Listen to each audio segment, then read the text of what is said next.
You don't have to try so hard.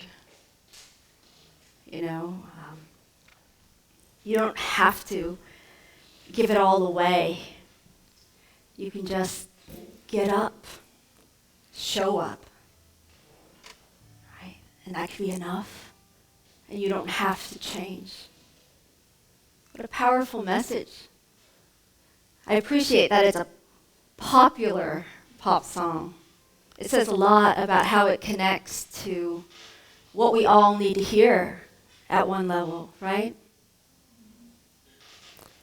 Because I know that, like, if any of us have had a really solid and good friend in this world, if we've had a supportive parent or maybe a mentor in our lives, or if we've had like an awesome minister in our world, then we have gotten this message at some point, which is that it's okay to be yourself, that it's enough to be yourself, right? And along with it, with the words of these songs, that you don't have to try so hard to make other people like you. Right? You don't have to give it all away so that you lose your sense of self and integrity. You just have to get up and show up. You know, in the times that we've had like important job interviews or first dates, you know, times like that when we're anxious and we turn to friends and we hear that. Just be yourself. For me, when I hear that, I feel at once this profound sense of relief, right? Like, oh, okay, I'm enough, that's enough. But I also feel a little bit of anxiety. I was reminded when I was thinking about this song of a story told in a book written by Harriet Lerner. And Dr. Harriet Lerner is most famous for her book, The Dance of Anger, which is a New York Times bestseller. And Harriet Lerner is a relationship expert. She also wrote a book called The Dance of Connection. And in this book, she shares a true story of her friend, where her friend recounts the fact that there was this one time when she was preparing her house for her date to come over. And she said she spent an entire hour rearranging the magazines on the coffee table, in order to project just that right image. None of us have done that, I'm sure. So just the right image, but not only that, she would run over to the front window and look to see if his car was coming so that she could run over to the CD player and put in just the right song and have that playing when he arrived. And she tells a story about how she made all these efforts to project just the right image. She goes out with a guy. They go to a movie that he picks. She thinks it's absolutely atrocious and offensive. But the guy comes out going, oh, this is awesome. This is great. He's raving about the movie. And the woman shares, sadly enough, to her friend Harriet, that in that moment, I wasn't honest about my reaction. Right? I felt like I had to hide. And so here's the tricky thing. Most of us, I think, when we hear that story, think, oh no, she should be herself. We all know that if you're yourself in a job interview, if you're yourself on a date, then chances are that if they like you, the relationship's more likely going to work, right? The job's more likely going to work, because if you show up as someone else, you know, then chances are you're not going to be compatible in the first place, right? So in general, we think, you know, it's advisable to show up and be ourselves. But the tricky thing here, the tricky thing for me anyway, is when people say, just be yourself, my response was, it's more complicated than that, right? Being yourself is tricky. So one of the reasons being yourself is tricky is that it doesn't happen in a vacuum. Being ourselves happens in context. It happens in the context of a certain environment. And while some of us talk about going to the top of a mountain in Nepal and living there, the context is usually other people. And so within that, it's hard to even know, like, what is being myself? Could the woman be thinking, I was myself because I was working to meet a need for myself of connection, right? So I might have suppressed other pieces of myself to try to get it. So what does being yourself mean in this context? It doesn't happen in a vacuum, so that can feel complicated. And I know for me, personally, whenever people would say, just be yourself, I'd be like, which self? Right? The impatient and irritable self that only occasionally shows up. Yeah. The ambitious and driven self? Or how about the romantic and passionate self? Or how about the motherly and nurturing self? Which self is going to show up? How do I be myself? It's complicated. So I think being ourselves in a particular environment can be tricky. It's tricky to know what that means. But at the same time, I believe that all of us have a very deep yearning to somehow manage that. To come into this thing where we feel like we are showing up as our authentic selves in context, in community with other people, and that self is approved of, is loved, experiences a deep sense of belonging. I think for many of us, that is our deepest wish, to show up like that, right? And so today, that will be the focus as we talk about this topic, conscious connections. I want to start by saying that I use the term conscious connections rather than conscious relationships for two reasons. One is simply that that's one of the C's. So, this is what we focus on, which is connection. But the other piece to it is that my hope is that this talk that we don't just apply this stuff to the context of what we deem to be long-term relationships. That we bring this level of awareness to a person we might have a one-time namaste interaction with. It's a conscious connection that we're making in this moment. So for those two reasons, I chose the term conscious connections. And today, what I want to share about as I sat with this is, number one, this topic felt like I could do a year's worth of sermons on this topic, right? And so as I narrowed it down, I realized all I'm going to share about is my personal journey through trying to answer these questions, trying to resolve this as a living answer in my life. How do I show up authentically and yet get my need for belonging and connection met? And so today I want to talk about it with respect to 3 points that came very alive for me as I sat with, how did I do this in my life? How did I shift from what I'll share in a moment, being an incredibly lonely person in this world, to being a highly connected person, connected to other people? And so the 3 points I want to share about today are, number one, the importance, at least to my own journey, of facing my own loneliness.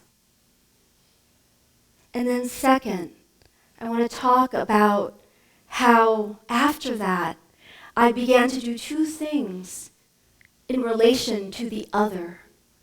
One of them was learn how to take down my walls and instead build healthy but movable boundaries. And then how I also learned to create bridges, to send forth bridges into this world. And that's point 2. For my 3rd point, I want to talk about oneness, which is what we teach here in Unity, and what the relationship of coming into a deeper knowing of oneness has done for me to help me in relationship to other people. So let's look at those 3 points today. Whew. Okay. So I know I've already shared kind of from an intellectual place. You know the fact that when I was a little girl, I actually thought, I believed that I was the absolute loneliest person in the world. There could not possibly be anyone lonelier than I was. And this was not a belief in my view. It was actually a fact in my childhood. So this was my starting point in life. And it wasn't until my early 30s. I mean, that's long, 30 years. It wasn't until my early 30s when I hit bottom in my life and started a 12-step program of recovery, that I began to come into a deeper sense of belonging. What happened for me is kind of ironic, because there I was without a single friend in my life. Like, I didn't know how to have friends. I didn't have any skills for it. And so I would go to work, and I'd have these superficial kind of interactions, but I'd go home lonely. And then I was completely estranged from my family. I would talk to my mom maybe twice a year. You know, and I know some of you closest to me know this story, but it was to the point where when I was in law school, I really had this moment where I'm like, oh my goodness, I could die in my dorm room. And like, it would take maybe a month for someone to find me because I wasn't connected to anybody.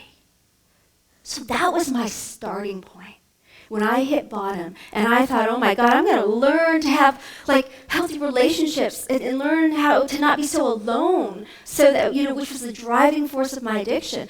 And the first thing they told me to do was to do a celibacy. And if you realize that at that point in time, the person I was dating at any given time was the only person in my life. It seemed like the most outrageous thing to do. A person that was like somebody to me, that gave me a sense of like worth or meaning, that approved of me, unlike my family, unlike what I thought the world was like. You're going to do that? And they said yes. And so I did. And in fact, I have since done basically 2 different 6-month periods of, this is key, intentional celibacy. Very, very important. Some of us do it unintentionally. But this conscious effort to face my loneliness. Because I realized that I assuaged that. I tried to alleviate the pain of that through always, always having a boyfriend, basically. Right? And so during this time, I remember like the first day, the first week, I was holed up in my bed, feeling like the skin had been taken off of me. I felt that raw. I remember feeling the fear, experiencing the fear that it wasn't going to stop, you know? Like, this is so painful. I don't know how to stop this, and it's not going to stop. And what if I don't get up out of bed? You know, during this time, I remember thinking, I got a legal career here. I got to show up at work. And this sinking feeling just kept going deeper. And what I trusted is that people in program said it was going to be all right. I just had to trust something, right? You know, and so I did. And so I walked through this time period in my life. And it was interesting because in that space, when all I was really wanting to do at the time was nothing overly noble. All I wanted to do was not feel alone. But in that space, I remember coming into a feeling that I had never had before, which was that somehow I could be filled up or filled within myself. That there could be a solidity of being in my own being. No one taught me that in my early childhood, but I began to feel that. But then the added perk was on top of that, I began to feel more compassion for other people. And I had no idea, I didn't realize that by being disconnected, by building a wall against sort of my own pain, I couldn't feel other people's pain either. And so my loneliness was in part the fact that I couldn't empathize with people. I was cold. I mean, boyfriends called me ice queen, you know? Like I couldn't access my feelings for people because I couldn't access my feelings within myself. And so that arose for me. And recently, when I actually encountered this writing by one of my favorite poets, David White, that really embodies my experience. And it's a whole paragraph. But David White, a poet, speaks on the topic of loneliness in his book. And he says this: loneliness is the foundation of belonging. To allow ourselves to feel fully alone is to allow ourselves to understand the particular nature of our solitary incarnation. To make aloneness a friend is to apprentice ourselves to the foundation from which we make our invitation to others. Loneliness, he writes, is not a concept. It is the body constellating, attempting to become proximate and even join with other bodies through physical touch, through conversation, or the mediation of the intellect and the imagination. Loneliness is the place from which we pay real attention to voices other than our own. Being alone allows us to find the healing power of the other. And then the shortest line in the briefest email can heal, embolden, welcome home, and enliven the most isolated identity. Human beings are made to belong. Loneliness is the single malt taste of the very essentiality that makes conscious belonging possible. The doorway is closer than we think. I feel alone. Therefore, I belong, he writes.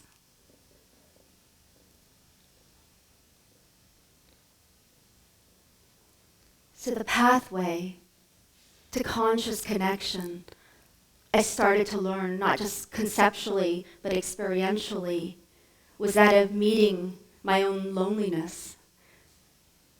And that loneliness didn't go away entirely. I kind of hoped it did until a friend recently suggested that recently I've been feeling a little bit lonely again.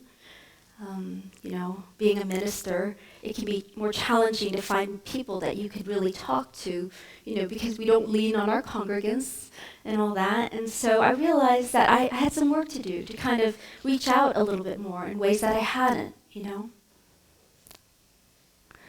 So, but in that process, I'm going to move on to the second point, which is that as I built up that strength, I began to learn how to relate to others. And I can tell you that at that point, even though like my intellectual maturity, my success, my ability in the world was beyond my years, I felt like maybe age 7 when it came to being able to have real relationships with people, like real stuff. No one I knew had these things, so I didn't know how to do it, right? So I felt like a child, just learning. But in that process, I learned 2 things, partly from being in spiritual community, which was initially at that time my 12-step community. I learned that by staying in community with others, by attempting to connect, if at first all that meant was I sit in this chair and you're sitting next to me, if that's just all I can do in the beginning, let's do it. But what I noticed is even if I, at the time, was not willing to share what was deepest and darkest in me, other people were.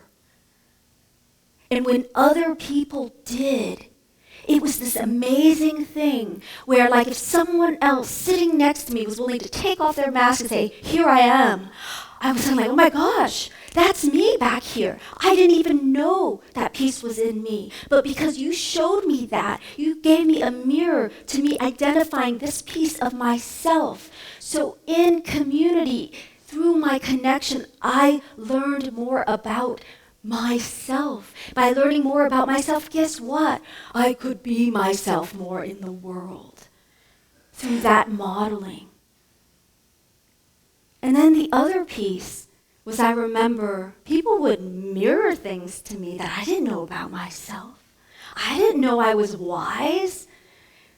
All I was told in my family was I was spoiled, you know? I didn't know that there was beauty in me even. But one woman told me that. When I tried to say, I'm here, I'm sharing in this room, I'm here to eliminate all the ugliness in me. And so a woman came up to me afterwards, was like, you know, I'm open to what you think about that, but I don't think there's any ugliness in you. And I think you're beautiful. There were things in myself that got to be pulled out and expressed because in connection, in community, people saw and mirrored those pieces to me, the other. So, Harriet Lerner, Dr. Lerner, speaks to this when we talk about, especially, I think this needs to be said, especially in spiritual community, where a lot of times, the tendency could be like, all I need to do is meditate in my own corner and all is going to be well. But there's a dance that we do, a movement. One movement, I think, is within us, but another movement is toward the other. And she says this about connection. The challenge in conversation, and let's add to that the term connection or community. The challenge in conversation is not just to be ourself, but to choose the self we want to be.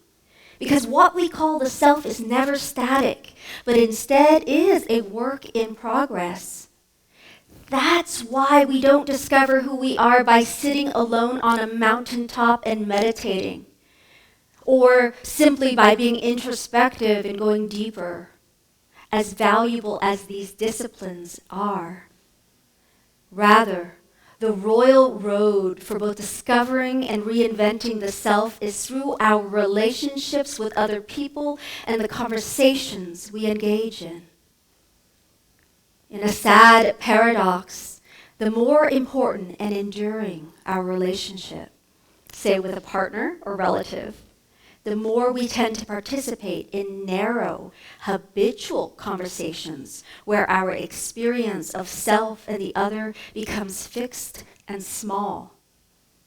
My goal, she says, is to challenge us all to engage in novel conversations that will create a larger, more empowering view of who we are and what is truly possible. The challenge then, perhaps, is not simply to find our authentic self, but to enlarge it through connection to the other. And the other might not necessarily be a new partner, but a new look at one's existing relationship. To take a fresh look and not think we know who our partner, who our friend already is, and what they have to offer us or don't have to offer us. The poet Adrienne Rich reminds us that in an honorable relationship, we are trying all the time to extend the possibilities of truth between us, of life between us.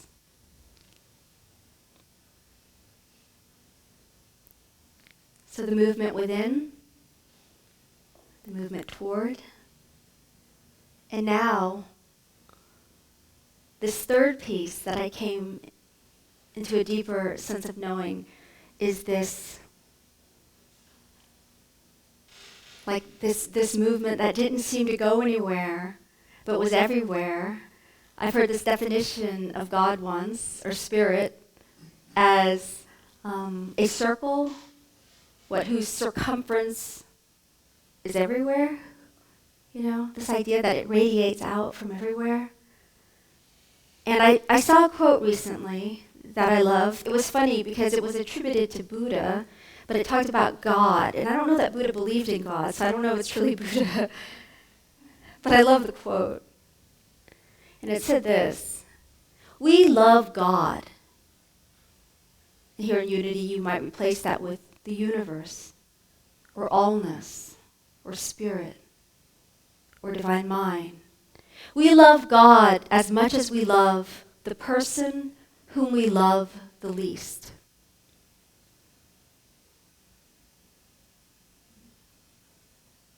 So, here in Unity, we teach that there is only one power and one presence active in our lives and in the universe.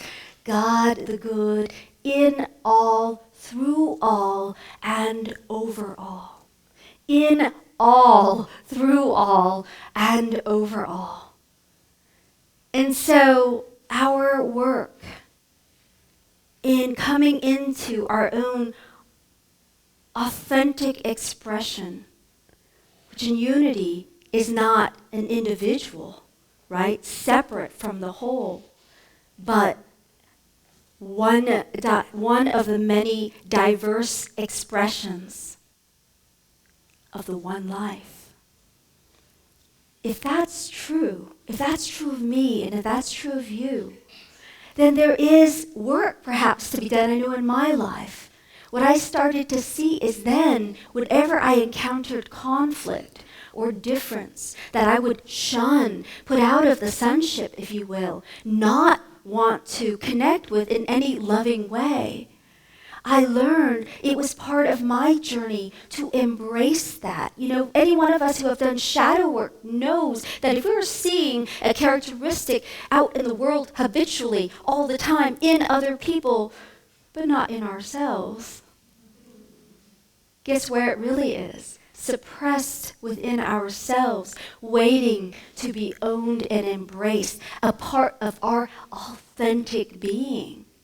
And so what we see outside that we can love helps us to come into, re-find, and re-express who we are. And I'm going to close this time together with a quote that has been on my wall since the beginning of my spiritual journey. It comes from A Course in Miracles. When I moved here from California and only took what I could fit in my car, this thing came with me. That's really important. From A Course in Miracles, it says this: when you meet anyone, remember, it is a holy encounter. As you see him, you will see yourself. As you treat him, you will treat yourself. As you think of him, you will think of yourself. Never forget this, for in him you will find yourself or lose yourself. When you meet anyone, remember, it is a holy encounter. As you see her, you will see yourself. As you treat her, you will treat yourself. As you think of her, you will think of yourself. Never forget this, because in her and in him, you will find yourself or lose yourself. But if you find in your life that you are not feeling connected to people, to your life, as much as you'd like, then I invite you to consider any of these 3 points. Perhaps if you tend to be the one that is overly focused on the mirroring or the approval of the other, then it's time to spend time with your aloneness. But perhaps if you're one where you feel like maybe you've built walls around others, then perhaps it's time to build bridges. I remember, just on a quick note, that like a bridge that I built happened really recently. I don't know, feel called to share the story. I was at a Unity Ministers Convention recently, and one night, a bunch of, I can tell you, Unity ministers drink more than the lawyers I used to work with. I was, what is up? I was serious. And so one night, a bunch of my friends were like going out, acquaintances were going out, and I walked by, but I did this like superficial hi bye, and then the next day I met up with one of the gals who was there. She's like, oh, you should have totally come out with us and everything. And I had this moment where I could have just been like, oh yeah, I was busy, and have this little light conversation. Instead, I looked her in the eyes and said, you know what? I have to admit to you, I felt awkward because, I'm not really into drinking that much. I really don't like to drink that much. And I felt like I would have to if I hung out with you guys. I said that to her. It was amazing. Like, we became best friends. That openness opened her. And now she lives in California, but we've been in connection since. And when she visited recently, I saw her, and it took that opening to step into something more real. So yeah, I just wanted to share that. That's what I mean by building a bridge. So maybe it's time for you to build a bridge, let down some walls and build a bridge. So with that said,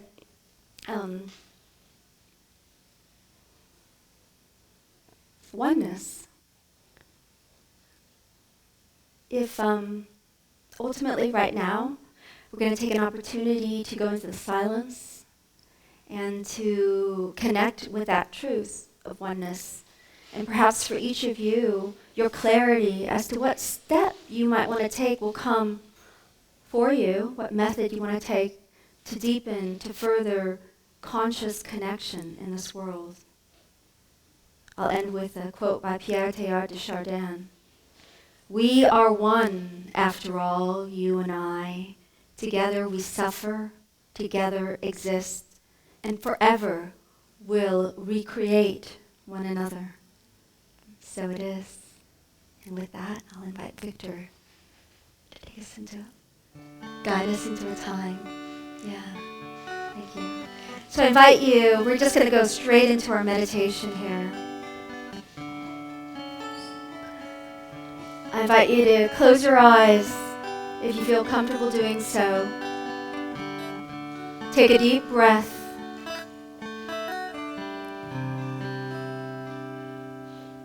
And take another deep and cleansing breath. And become aware of your body in the seat.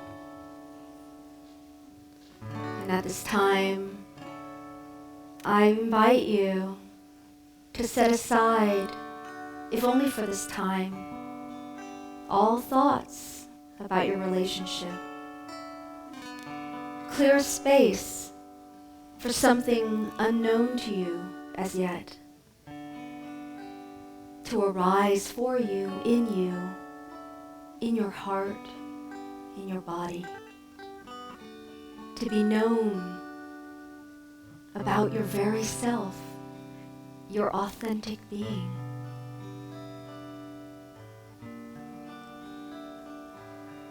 Take a moment to soften your attention so that it becomes like a receptivity rather than a straining to find. Just an openness to your being. And perhaps you want to put a light smile on your face and welcome yourself here now in the silence.